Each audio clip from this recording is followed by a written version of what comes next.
გამარჯობა, ეს არის გადაცემა გვერდიდან და მეორე დავით კალამდეა. მეგობრებო, ჯო ვილსონმა უნდა უყარნახოს ქართულ მოსახლეობას თუ რომელ ქვეყანასთან აწარმოოს საქმიანი მოლაპარაკება?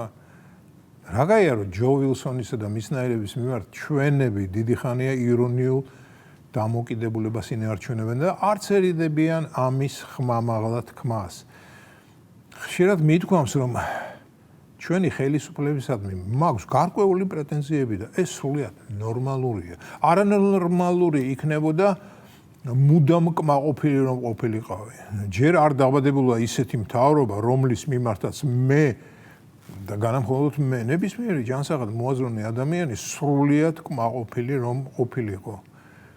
დარწმუნებული ვარ, ნორვეგიის, შვეიცარიის, მონაკოს მოსახლეობასაც აქვს გარკვეული კითხვები თავის ხელისუფლებასთან.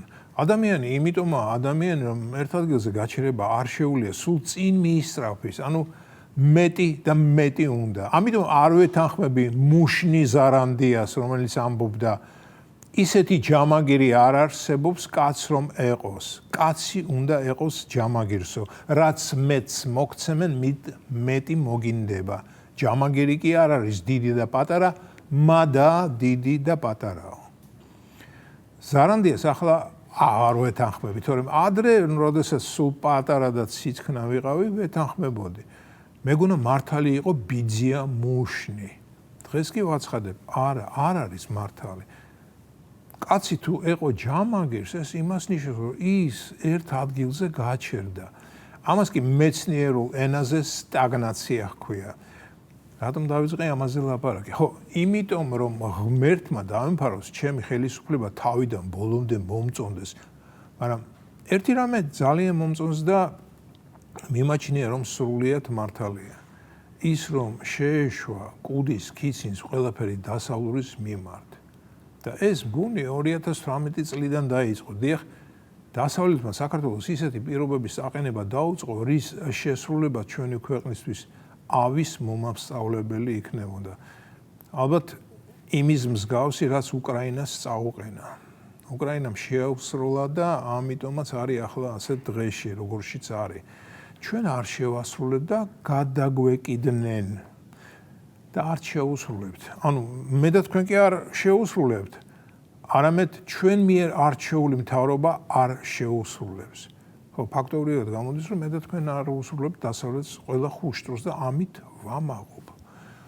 ქვეყანა თანდათანობით იძენს დამოუკიდებლობას და ეს იმის საწინდარია, რომ ადრე თუ გვიან დასავლეთი მიხვდება, ჩვენთან სხვანაირი ლაპარაკია საჭირო.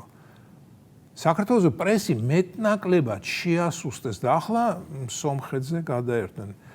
სომხეთი რას იზამს არ ვიცი. ჯერჯერობით სომხეთის ხელმძღვანელობა ცდილობს დასავლეთს მოაწონოს თავი და მისი თამაში ითამაშოს. ხო და ერთხელ უკვე ვთქვი და ახლაც გავიმეორებ, სრულიად არ მესმის სომხეთის მთავრობის მოქმედება. რის იმედი აქვთ? იმის რომ რუსეთი იმდენად დასუსტებულია სომხეთის წინაშე ფარხმალი დაყაროს, ჯერჯერობით რუსეთი ლოყებს ბერავს სომხეთის მიმართ. დიახ, გძალავს მათი პროდუქციის შეტანას თავის ტერიტორიაზე, მაგრამ სომხეთი არ კარგავს შემართებას და ახალ თავისი საქონლის გასაღების ახალი ბაზარი იპოვა. ევროკავშირის დახმარებით სომხური ყვავილები რუსეთის მაგივრად ლატვიასა და ნიდერლანდებში შევაო. ნუ კაი, ლატვია გასაგებია, ლატვიაში ყვავილი ცხოვრებაში არ გახარებულა და ალბათ ამიერიდან ყველა ლატვიელი გახარებული ივლის სომხური ყვავილით ხელში, მაგრამ ნიდერლანდები მგონი ყვავილების ექსპორტის მეფეა და სომხური ყვავილები რაში სჭირდება? რამდენი რამ არ მესმის მსოფლიო ეკონომიკაში, მეგობრებო.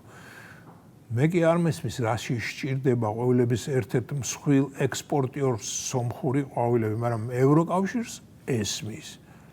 ჩემი მოკლე ჯგუფით ფიქრობ, რომ ალბათ ნიდერლანდები სომხური პროდუქციის რეექსპორტს მოახდენენ ისევ რუსეთში. ანუ სომხები ძალიან იაფად მიჰყიდიან მათ, ჰოლანდია კი მხოლოდ შუამავალი იქნება და თავის პროცენტს აიღებს.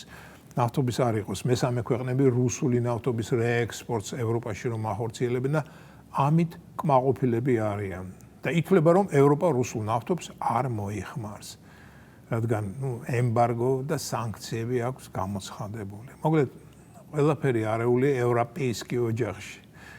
კარგი, საქონლის აკრძალვა გასაგები, მაგრამ აი რუსეთი თავისი ბაზების გაყვანას როდის დაიწყებს სომხეთიდან და დაიწყებს კი და მერე რა მოყვება ამ ბაზების გაყვანას.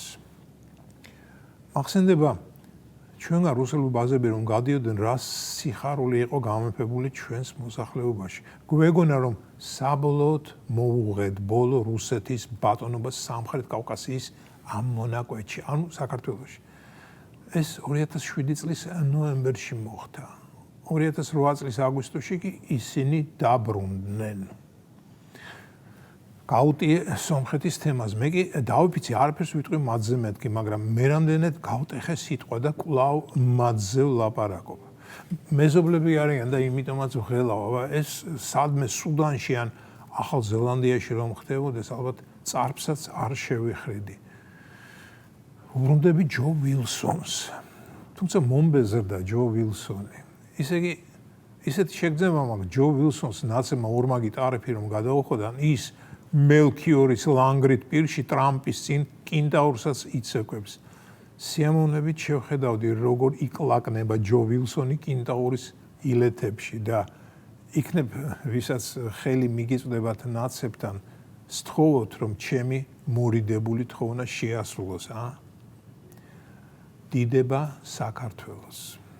ეს იყო გადაცემა გვერდიდან და მე ვარ დავით კალანდია.